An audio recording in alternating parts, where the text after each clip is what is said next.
વાત જે મારે કરવી છે એ પહેલાં અશોકભાઈ બેઠા હોય ઓડિયન્સમાં ત્યારે ભાગવત વિશે બોલવાની બ્રહ્મ લટકા કરે બ્રહ્મ પાસે જેવી વાત છે.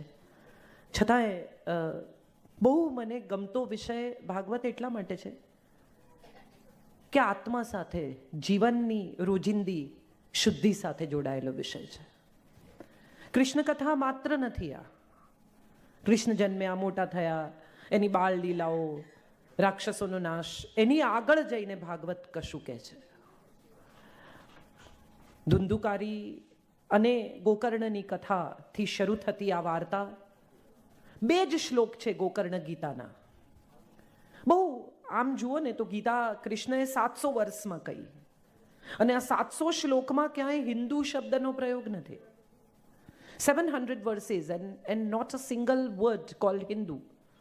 અને છતાંય હિન્દુનું ધર્મપુસ્તક તરીકે આપણે જેને સન્માન આપીએ છીએ એવી ભગવદ્ ગીતા એ મહાભારતનો હિસ્સો છે. વિષ્ણુ સહસ્ત્રનામ એ પણ મહાભારતનો હિસ્સો છે. શ્રીમદ ભાગવતની રચના હું એવું માનું છું કે મહાભારત પછી કદાચ એટલા માટે વેદવ્યાસને કરવાનું મન થયું હશે કે આટલું અદ્ભુત પાત્ર જે સીધું દ્રૌપદીના સ્વયંવરમાં પ્રવેશે અને ત્યાં સુધી એના વિશે તમે કંઈ જાણતા જ નથી. આવો પોલિટિકલ સ્કોલર, આવો જીનિયસ, આવો અદ્ભુત, આવો પ્રેમી, આવો પતિ, આવો દીકરો. હમણાં માનું સન્માન થયું ત્યારે મને એક બહુ સુંદર પ્રસંગ અશોકભાઈને વંદન કરીને કહેવાનું મન થાય. મને બહુ જ પ્રસંગ યાદ આવ્યો કે એક દિવસ દ્વારિકામાં દેવકીને એમ થાય છે કે આ બધા કહેતા હતા માખણ ખાય છે, માખણ ખાય છે, ચાલો આજે હું કૃષ્ણને માખણ પીરસું. અને કૃષ્ણ જમવા આવે છે, માના પ્રાસાદ પર ને જમવા બેસે છે, અને દેવકી સરસ માખણ મિશ્રી મિક્સ કરીને ચાંદીના પાત્રમાં લઈને આવે છે. કૃષ્ણ પાણી થાળીની આસપાસ ફેરવી હાથ જોડીને ઊભા થઈ જાય છે, અને દેવકી પૂછે છે કે શું થયું? કૃષ્ણની આંખોમાં પાણી આવી જાય છે અને કહે છે કે બાકી બધું બરાબર, તારો પ્રેમ સાચો, તારો વાલ સાચું, તારા માટેનું મારું માન સાચું, પણ માખણ તો હું યશોદાના હાથે જ ખાઈશ. કંઈક તો એને માટે મારે છોડી દેવું પડે, જેણે આટલો બધો સ્નેહ આપ્યો, જેણે એક પણ પ્રશ્ન પૂછ્યા વગર મને સ્વીકાર્યો. મને હંમેશા એવું લાગે છે કે માં છે ને એ જજમેન્ટ નથી લેતી. એના બાકીના કોઈ પણ ગુણ વિશે આપણે ચર્ચા કરીએ કે ન કરીએ, પણ માં જેટલી નોન જજમેન્ટલ વ્યક્તિ આ જગતમાં મળવી અસંભવ છે. જીવનમાં માં જજમેન્ટ લે જ નહીં. જગત આખું દીકરા માટે કંઈ પણ કહેતું હોય, માને વાલો જોઈએ. જગત આખું એમ કહેતું હોય કે આવો કાળો શીળીના ચાઠાવાળો એ ભગવાન કેવો કદરૂપો છે, પણ ઘેર આવે ને તો માં એના મીઠડા લે, કેવો રૂપાળો મારો દીકરો. એટલે હું એવું માનું છું કે મા માટે બાકીની જે પણ વાતો કહેવાય, પણ મા જેટલી નોન જજમેન્ટલ વ્યક્તિ જગતમાં બીજી કોઈ છે જ નહીં. સારો ખરાબ, ભલો બુરો, દાઉદને પણ એની મા તો પ્રેમ કરતી જ હશે, જગતમાં બીજું કોઈ કરે ન કરે. એટલે હું માને એવી રીતે જોઉં છું.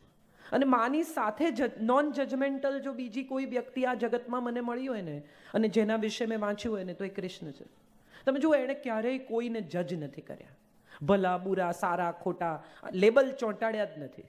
એણે પરમ સ્વીકાર કર્યો છે. સારાનો, ખરાબનો, ભલાનો, બુરાનો, ગંદાનો, તોછડાનો. આપણે વિચારીએ તો આપણને સમજાય કે કુબ્જા કોણ હતી? કંસની દાસી. કંસની દાસી એટલે દુર્ગુણોની દાસી, અહંકારની દાસી, ખોટી દિશામાં કામ કરનારા લોકોની દાસી. ત્રિવક્રા નામ છે એનું, કારણ કે 3 રીતે વાંકી છે. આ ત્રિવક્રા નામની સ્ત્રી શું વેચે છે? ચંદન, સુગંધ વેચે છે. ગુણ છે એની પાસે ક્યાંક કશેક. એ ગુણ એણે પોતાની અંદર પકડી રાખ્યા છે. બીજાને આ સુગંધ વેચે છે. આ સુગંધ પોતે વાપરતી નથી, કદરૂપી છે. કદરૂપી છે કારણ કે દુર્ગુણોની સાથે જોડાયેલી છે. કૃષ્ણ આવે છે, 3 જગ્યાએથી વાંકી છે: મન, બુદ્ધિ ને અહંકાર. બહુ ઇન્ટરેસ્ટિંગ આ મેટાફર જો સમજી શકાય તો બહુ બહુ ઇન્ટરેસ્ટિંગ મેટાફર છે. મન, બુદ્ધિ ને અહંકાર 3 જગ્યાએથી વાંકી છે. કદરૂપી છે એટલે દુર્ગુણોની સાથે જોડાયેલો માણસ તમે જુઓ, ગમે એટલો રૂપાળો હોય, તમને ઇવેન્ચ્યુઅલી કદરૂપો લાગે. ઘરમાં એક પુત્રવધુ લાવવાની હોય, આપણે બધા આવશે કાલે સવારે દિવ્ય ભાસ્કર જોજો, બધા એમાં મેટ્રિમોનિયલ એડ હશે, એમાં લખ્યું હશે ઊંચી પાતળી ગોરી સુશીલ સંસ્કારી. બધાને આવી જ પુત્રવધુ જોઈએ. દરેકને એમ હોય કે ગોરી જોઈએ, ઊંચી જોઈએ, પાતળી જોઈએ, સંસ્કારી જોઈએ. કોઈ એવું કહે છે કે સેન્સ ઓફ હ્યુમર સારી હોવી જોઈએ, બાકી કંઈ હોય ના હોય બધું ચાલશે. હસી શકવી જોઈએ છોકરી ઘરના બધાની સાથે. આવું આપણે વિચારતા નથી, આપણે રૂપમાં પડી ગયા છીએ. સુંદર.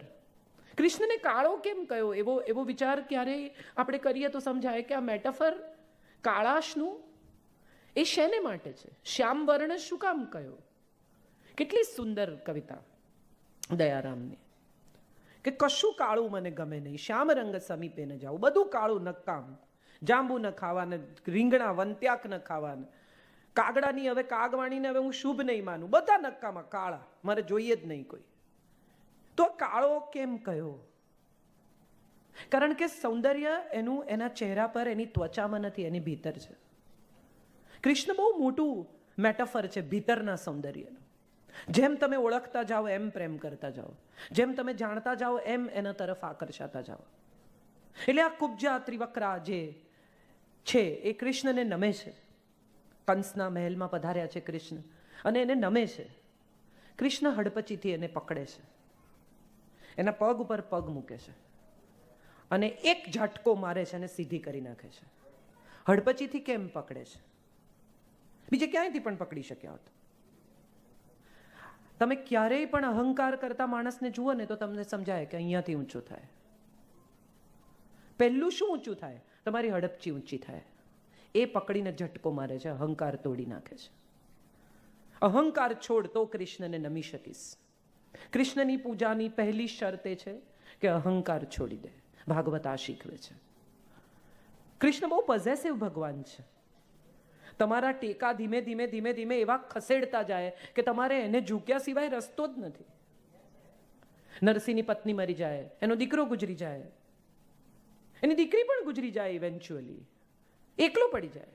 સુરદાસની આંખો લઈ લે, રસખાન પાસેથી મિત્રો છીનવી લે, ચાંદ બીબી પાસેથી પરિવાર છીનવી લે, મીરા પાસેથી મહેલ છીનવી લે, બધું જાય. રહે શું?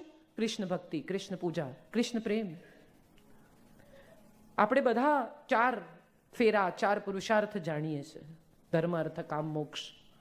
5મો પુરુષાર્થ એ પ્રેમ છે, જે પણ ભાગવત શીખવે છે.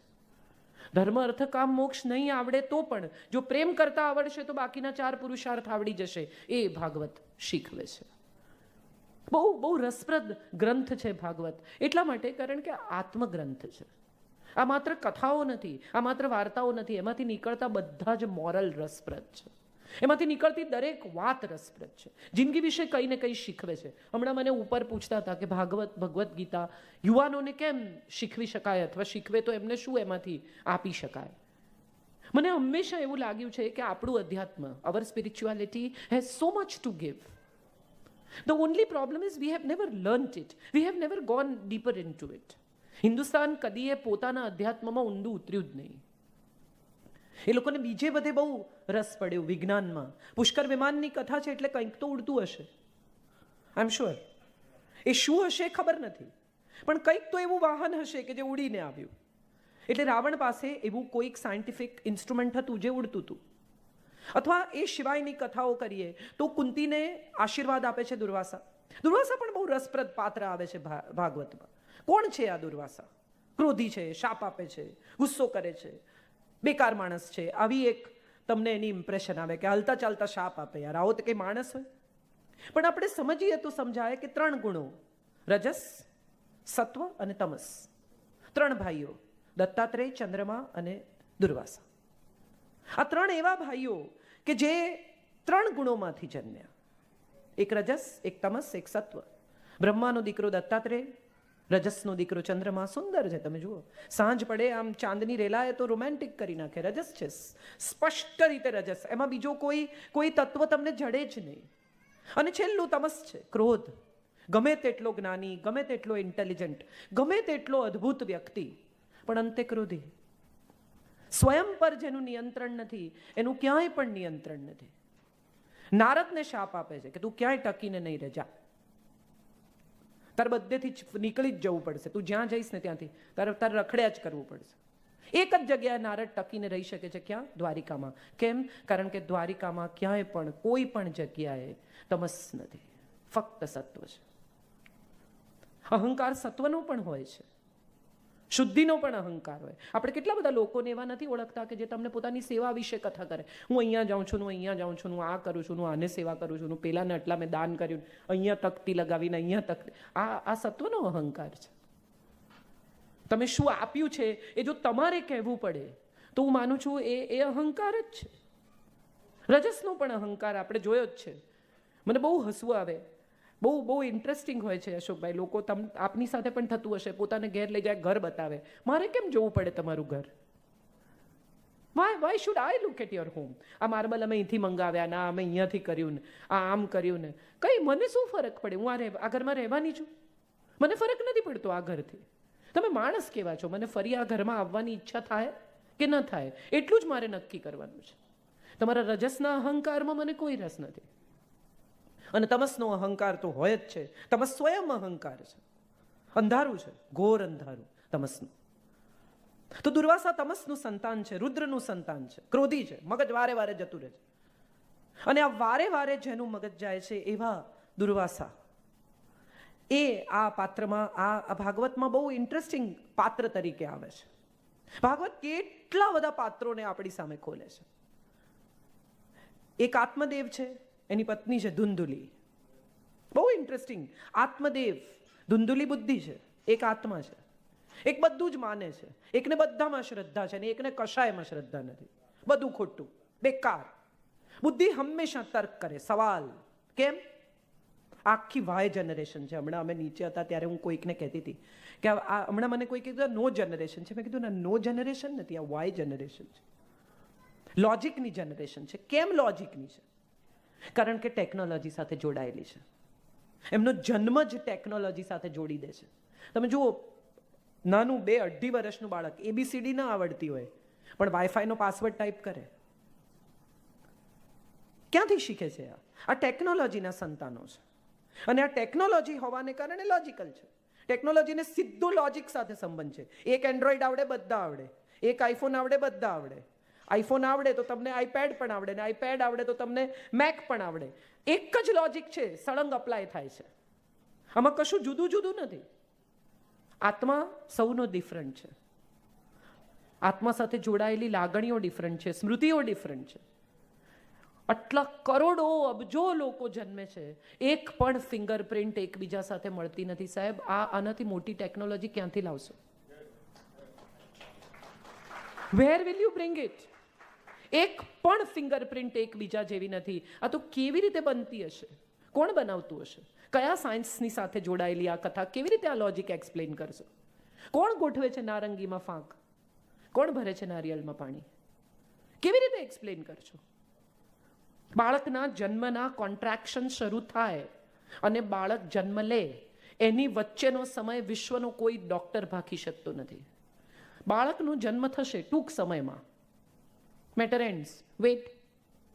7 મિનિટ 3 સેકન્ડ પછી થશે એવું કોઈ ડોક્ટર કહી શકે નહીં, ગમે તેટલો હોશિયાર ગાયનેકોલોજિસ્ટ. અને વ્યક્તિના શ્વાસ રૂંધાવાના શરૂ થાય, ઓર્ગન ફેલ થવાના શરૂ થાય, એ પછી વિશ્વનો કોઈ ફિઝિશિયન, કોઈ ન્યુરોલોજિસ્ટ, કોઈ સર્જન એમ કહી ન શકે કે હવે એની પાસે 8 કલાક 32 મિનિટ અને 6 સેકન્ડ છે. બોલાવી લો સગાવાલાને, સમય ઓછો છે. તો જન્મ ને મૃત્યુ બંને એણે પોતાના હાથમાં પકડ્યા છે. આ બેની વચ્ચેનો સમય આપણને આપ્યો છે, એને આપણે જિંદગી કહીએ છીએ. અંત પણ આપણને ખબર નથી, આદિ પણ આપણને ખબર નથી. ક્યાંથી આવ્યા ખબર નથી, ક્યાં જવાના ખબર નથી, ક્યાં રહેવાના છીએ ખબર છે. અને જ્યાં રહેવાના છીએ એની સાથે જોડાયેલી વિશુદ્ધિની, આત્મજ્ઞાનની, બુદ્ધિની કથા એટલે ભાગવત. આવું હું સમજુ છું. મને બહુ ખબર નથી, પણ this is what I have understood. અશોકભાઈ સ્વયં બેઠા હોય ત્યારે જે કહી રહી છું એ પ્લીઝ ક્યાંય પણ મારી ભૂલ હોય તો મને માફ કરજો, કારણ કે હું અધિકારી નથી એ વિશે બોલવાની. પણ આ મારું વાંચન જે મને કહી રહ્યું છે તે આ છે. તો કૃષ્ણ ત્રિવક્રાને ઝટકો મારીને એને સીધી કરે છે, એને સુંદર કરી નાખે છે. હવે ત્રિવક્રા શું માગે છે? સુંદર થઈ ગઈ છે. કૃષ્ણને કહે છે મારા પ્રાસાદે આવો, મારી સાથે રાત્રિ વિતાવો. બહુ ઇન્ટરેસ્ટિંગ છે. તમે દુર્ગુણો સાથે રહ્યા હો ને તો તમને માત્ર શરીર જ સમજાય. સુગંધ સાથે રહી છે તેમ છતાં શરીર સમજે છે. સુગંધને તો શરીર જ નથી. સુગંધની માત્ર લાગણી. તમે કોઈ માણસને ફૂલ આપો ને એમાંથી સુગંધ કાઢી લો એવું શક્ય નથી. તમે ફૂલ આપો એટલે જોડે સુગંધ આપી જ દેવી પડે. તમારી પાસે કોઈ ઓપ્શન બચતું નથી. તમે કોઈ માણસને પ્રેમ કરતા હો તો એ પ્રેમ સાથે શબ્દ ન હોય, પણ સંવેદના તો હોય જ. તમે એ સંવેદના કાઢીને આટલો પ્રેમ આપું ને આટલો ન આપું, એવી કોઈ ઓપ્શન્સ તમને ઉપલબ્ધ નથી. તો ભાગવતમાં આ ત્રિવક્રાની કથા છે, જય વિજયની કથા છે, બીજા અનેક આખ્યાનો છે, શુકદેવની કથા છે. શિવ જ્યારે પાર્વતીને કથા કહે છે ને એક પોપટનું બચ્ચું આ સાંભળે છે અને પાર્વતી ઊંઘી જાય છે ને પોપટને એમ થાય છે કે આ વાર્તા અધૂરી રહી જશે, અમરત્વની આ કથા હું રહી જઈશ સાંભળવાનું, અને એ હોંકારો દે છે અને શિવને સમજાઈ જાય છે કે આ પત્નીનો અવાજ નથી, છતાં કથા પૂરી કરે છે. મજા ભાગવતની તમામ કથાઓની એ છે કે આ ગુડનેસની કથા છે. ભાગવતનો આખો પ્રવાસ અંધકારથી અજવાસ તરફનો છે. ભાગવતનો આખો પ્રવાસ અજ્ઞાનથી જ્ઞાન તરફનો છે, અસતથી સત તરફનો છે, ઇવિલથી ગુડ તરફનો છે. ક્યાંય કશે પણ તમે જુઓ, કોઈ એવું નથી કહેતું કે આ આખી કથા જ્યારે પૂરી થાય, ક્યાંય પણ શુકદેવની કથા સાંભળો, બીજી સાંભળો, પુરંજનનું આખ્યાન સાંભળો, આવશે બધું, પણ એ બધું સાંભળતી વખતે અંતે તમને એક વાત સમજાય કે આપણી ભીતર જે ગુડનેસ છે એને બહાર કાઢવાની છે. આ કથા સાંભળ્યા પછી મેં ઘણા બાપુ બી 3-3 કલાક ગળું ફાડે ને બીજા પણ લોકો બિચારા કથાઓ કે, પણ કથા પૂરી થાય એ પછીની 5મી મિનિટે મેં લોકોને જમવા માટે ઝઘડતા જોયા છે. હું પહેલાં ઊભો છું ને તું પછી ઊભો છું ને ખસ વચ્ચેથી ને. ત્યારે મને એમ થાય કે શું કામ બેસો છો 3 કલાક, એના કરતાં સારી ફિલ્મ જોઈ આવો, મજા આવશે. જો કાંઈ ઘેર ન લઈ જવાનું હોય તો એમની મહેનત એ નકામી છે. મને એવું લાગે છે કે ભાગવત સાંભળવાથી નહીં, સમજવાથી આપણી ભીતર ઉતરે છે. કશુંક અંદર સિપિન થવું જોઈએ. શ્રીમદ ભાગવત ભીતર ઉતરે તો શ્રીમદ સત્કર્મો સારાઈનો ઉદય થાય. આપણે ભગવત બનીએ કારણ કે ભગવત સાથે જોડાઈએ. બહુ રસપ્રદ છે આ આખી એક કથા. મારે જે વાત કરવી છે એના પર આવું ત્યાં સુધીમાં મારે એ કહેવું છે કે આપણે બધા જે સમાજમાં જીવી રહ્યા છીએ એમાં બહુ બધી કુબ્જાઓ છે, બહુ બધી ત્રિવક્રાઓ છે, બહુ બધી રાધાઓ પણ છે, બહુ બધી દ્રૌપદીઓ પણ છે, અનેક કેરેક્ટર્સ આપણી આસપાસ છે. આપણી ભીતરનો કૃષ્ણ જો એ સૌને સ્વીકારે ને તો હું માનું છું કે આપણે ભાગવતની સાથે જીવી શકીએ. કૃષ્ણનો સ્વીકાર સૌથી પહેલો ને સૌથી છેલ્લો ગુણ શીખવાનો છે. બીજું બધું તો કૃષ્ણ પાસે કદાચ નહીં શીખી શકાય, પણ એનો પરમ સ્વીકાર શીખી જઈએ ને તો હું માનું છું ભાગવત સાંભળ્યું, જાણ્યું, વાંચ્યું, અનુભવ્યું એ સાર્થક છે. કોઈના વસ્ત્ર હરે છે, કોઈને વસ્ત્ર પૂરે છે, અને આ બેની વચ્ચે બેલેન્સ કરે છે. એને બરાબર ખબર છે કે કોને હરાય ને કોને પુરાય. ક્યાંય કન્ફ્યુઝન નથી. જ્યાં સ્ત્રીનું અપમાન થઈ રહ્યું છે ત્યાં એક ક્ષણ અટકતો નથી. જ્યાં લોકો સ્ત્રીને કદરૂપી કહે છે ત્યાં સુંદર કરે છે. જ્યાં લોકો સ્ત્રીને એમ કે છે, જેણે પૂરી રાખી છે 16,000 સ્ત્રીઓને, એને છોડાવે છે એટલું જ નહીં, એ સ્ત્રીઓને સમાજમાં ફરી સ્વીકારવા માટે એમ કે છે કે જઈને કહેજો કે તમે મારી પત્ની છો. એક નથી સચવાતી લોકોથી. 16,000 સ્ત્રીઓને રીએસ્ટાબ્લિશ કરવી, રિહેબિલિટેટ કરવી, it's not a simple thing. એમના સંતાનો હશે, એ તમામ સંતાનોને પણ એ પોતાનું નામ આપે છે. 16,108 સ્ત્રીઓ પરણ્યો એવો આક્ષેપ એના ખભે લઈને જાય છે. ફરી કદાચ મળ્યો પણ નહીં હોય આ સ્ત્રીઓને. તેમ છતાં 16,108નો પતિ છે એવું એણે સ્વીકારી લીધું. લોકો એને વિશે જે કહેતે, એણે કોઈ દિવસ ઉઠીને એમ નથી કહ્યું કે ના ના ના હું આ લોકોને પરણ્યો નથી, એક્સક્યુઝ મી, મારે કંઈ કહેવું છે. તમે શું કહો છો કહો, તમે શું ધારો છો ધારો, તમે શું માનો છો માનો, તમે શું વિચારો છો વિચારો. કૃષ્ણને ક્યાંય શરૂઆતથી અંત સુધીમાં તમે એક્સપ્લેન કરતા નથી જોયા. He does not explain anything to anybody. Whatever you think, please go ahead and think about me, I don't care. Because જે એક જ માણસને મારે જવાબ આપવાનો છે, જે એક જ તત્વને મારે જવાબ આપવાનો છે એ મારી ભીતર છે. મારે મારી ભીતરના ઉજાસને જવાબ આપવાનો છે. હું ચહેરાથી કાળો છું, ભીતરથી ઉજળો છું. તમારે મને ઓળખવો છે, મારી અંદર ઉતરો, મારા ચહેરાને નહીં જોતા. એ કૃષ્ણ કહે છે. તો આપણે આત્મદેવની કથા આઈ એમ શ્યોર એમણે કહી જશે અશોકભાઈએ, પણ એમાં પણ બહુ સરસ વાત છે. એક આત્મા અને એક બુદ્ધિના લગ્ન થાય છે. સામાન્ય રીતે એમ જ હોય છે. એક આત્મા અને એક બુદ્ધિ પરણે. બહુ સુંદર એક વાત અમૃતા પ્રીતમે સાહિર લુધિયાનવીને કહેલી. બહુ પ્રેમ કર્યો સાહિરજીને, પણ સાહિરજી પરણ્યા નહીં. સાહિરજી મુંબઈ જતા રહ્યા, અમૃતાજી દિલ્હીમાં રહ્યા. બહુ જ વર્ષો સુધી એમનો આ પ્રણય સંબંધ ચાલ્યો. અદ્ભુત કવિતાઓ લખાઈ બંનેની વચ્ચે. અને એક દિવસ જ્યારે ઇમરોઝ નામનો એક માણસ 8 વર્ષ નાનો અમૃતાજીને મળ્યો, એમની વચ્ચે પ્રેમ થયો. અને ઇમરોઝે પૂછ્યું કે સાહિર અને તારી વચ્ચે એક્ઝેક્ટલી પ્રોબ્લેમ શું થયો? અને ત્યારે અમૃતાજીએ કહ્યું કે અમે બંને જણા એક જ માણસને પ્રેમ કરતા હતા. હું પણ એને ને એ પણ એને. જેને સમજાશે એને ચોક્કસ સમજાશે કે હું પણ સાહિરને પ્રેમ કરતી હતી ને સાહિર પણ સાહિરને પ્રેમ કરતો હતો. હવે બંને જણા જ્યારે એક જ વ્યક્તિને પ્રેમ કરતા હોય, એક સ્વયંમાં લિપ્ત હોય, નાર્સિસિસ્ટ કમ્પ્લીટલી, અને બીજી વ્યક્તિ સમર્પિત હોય કમ્પ્લીટલી, આ બે જણાનો ક્યાં મેળ? આત્મા અને બુદ્ધિ લગ્ન કરે ત્યારે આવું થાય. એક સંપૂર્ણ આત્મા છે, એક સંપૂર્ણ બુદ્ધિ છે. એક લોજિક સિવાય કંઈ સમજતું જ નથી, એક લાગણી સિવાય કંઈ સમજતું નથી. આ બે જણાની ભાષા જ જુદી છે. એક ચાઇનીઝ બોલે છે, એક સ્પેનિશ બોલે છે. આ બે જણા સંવાદ કઈ ભાષામાં કરે?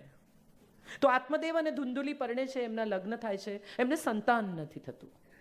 આત્મા અને બુદ્ધિના લગ્નમાં કદી સંતાન ન હોય. એમનું સંતાન હોઈ શકે જ નહીં. કારણ કે એક સંવેદના છે, એક લોજિક છે, એક ઇમોશન છે, એક પ્યોર ગણતરી છે, એક મેથ્સ છે, એક ભાષા છે.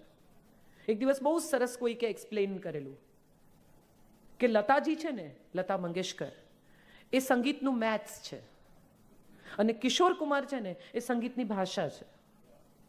એક પાસે ભાષા છે, એને મેથ્સ, એને ગણતરી નથી આવડતી. એને તમે કિશોરદાને એમ કહો કે જો હવે આને યમનમાં ગાવાનું છે તો એ ગૂંચવાય, પણ તમે એને ગાઈને સંભળાવો તો એ તમારાથી બેટર ગાય.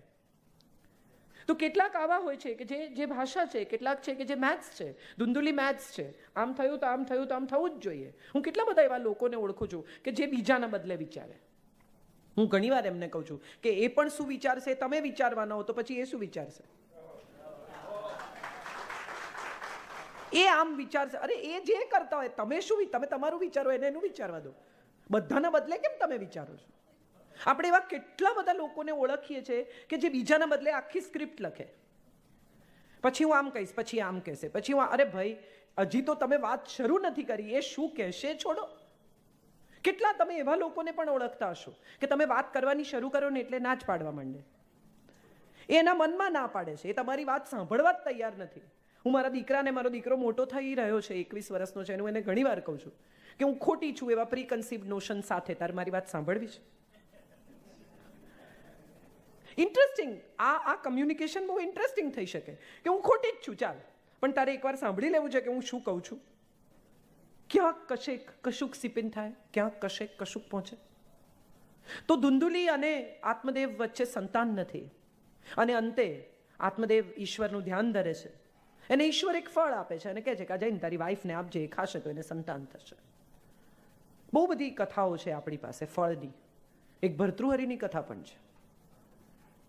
એક ફળ ભર્તૃહરિને જઈને આપે છે અને કહે છે સાધુ કે આ ફળ તું ખાઈશ તો અમર થઈ જઈશ. ભર્તૃહરિ પત્નીને ખૂબ પ્રેમ કરે છે કે હવે મારી પત્ની વગર હું અમર થઈને શું કરું? એ અમર થાય એટલે પિંગળાને આ ફળ આપે છે. પિંગળાને પતિની પડી નથી, એ તો અશ્વપાલના પ્રેમમાં છે. સાહેબ, ઘોડો છે ને એ ઈચ્છાનું પ્રતીક છે. હોર્સિસ આપણે કહીએ છીએ, ઈચ્છાના અશ્વો. આ અશ્વપાલ છે ને એ બહુ ઇન્ટરેસ્ટિંગ કેરેક્ટર લાવ્યા છે. એ પૂજારી હોઈ શકતો, તો રસોઈયો હોઈ શકતો, તો ફલાણું હોઈ શકતો, તો એ કંઈ નથી, અશ્વપાલ છે. કારણ કે ઈચ્છાઓને કંટ્રોલ કરે છે, ઈચ્છા ઉછેરે છે. બહુ રસપ્રદ છે આ વાત. એ ઈચ્છા ઉછેરે છે, ઈચ્છાઓને કંટ્રોલ કરે છે. માટે પિંગળા એને ઝૂકેલી છે. પિંગળાની ઈચ્છાઓ છે ભયાનક. એ અશ્વપાલને આપે છે ફળ કે તું ખા, તું અમર થા. ઈચ્છાઓ ક્યાં જાય છે? વેશ્યા પાસે. વેશ્યા કોણ છે? પૈસા લઈ અને તમારી વાસના, તમારી ઈચ્છા, તમારી જરૂરિયાતો સંતોષી આપે એવું શરીર માત્ર. વેશ્યાને નામ નથી હોતું. સેક્સ વર્કરને ભાગ્યે જ નામ હોય છે, એને માત્ર શરીર હોય છે. ઈચ્છાને નામ નથી, ઝંખનાને નામ નથી, વાસનાને નામ નથી. તો આ જે વાસનાઓ ઉછેરે છે, ઈચ્છાઓ ઉછેરે છે, વેશ્યા પાસે જાય છે, એને ફળ આપે છે. ગણિકાને તું ખા, તું ખુશ થા. ગણિકા ફળ લઈ લે છે. પછી એને એમ થાય છે કે આ મારી તો જિંદગીનો કંઈ મતલબ નથી. મારું શરીર નકામું, મેં જે કંઈ જિંદગીમાં કર્યું એ નકામું. આ રાજા આટલા લોકોને પાળે છે. એ જીવે તો પ્રજા જીવે, એ જીવે તો પ્રજાનું સારું થાય. વેશ્યા ફળ લઈને ફરી રાજા પાસે જાય છે અને રાજાને આપે છે અને કહે છે કે આ ફળ તમે ખાઓ, અમર ફળ છે. ફળ જેવું રાજાના હાથમાં આવે છે એવું તરત એને જ્ઞાન થાય છે. આ ફળ ફરીને એની પાસે આવ્યું છે, આટલા હાથમાંથી પસાર થઈને. બહુ સરસ મેટાફર છે.